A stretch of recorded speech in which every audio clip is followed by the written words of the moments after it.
बहुजन विकास आघाडीला 115 पैकी 61 जागांवर आघाडी मिळालेली आहे। वसई विरार बहुजन विकास आघाडी या ठिकाणी सत्ता कायम ठेवणार असं चित्र आहे।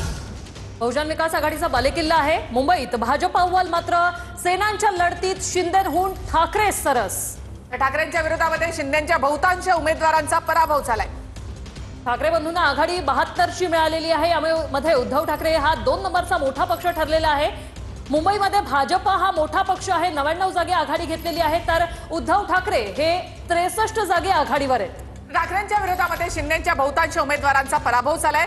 ठाकरेंमधले जे विद्यमान नगरसेवक होते ते शिंदेकडे गेले होते, मात्र त्यानंतर सुद्धा शिंदेना मोठा फटका मुंबईमध्ये आणि दुसऱ्या क्रमांकाचा पक्ष ठरलेला आहे ते उद्धव ठाकरे यांची शिवसेना। ईव्हीएम मशीनमध्ये तांत्रिक बिघाड झाल्यानं मतमोजणी थांबलेली आहे। मुंबई प्रभाग क्रमांक 146 ची मतमोजणी तब्बल 2 तासापासून थांबवली आहे। ईव्हीएम मशीनमध्ये तांत्रिक बिघाड झाल्यामुळे इथे मतमोजणी थांबवण्यात आली आहे।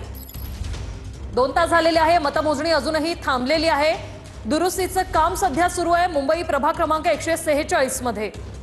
ईव्हीएम मशीनमध्ये तांत्रिक बिघाड झाल्यामुळे मतमोजणी या ठिकाणी थांबवण्यात आली।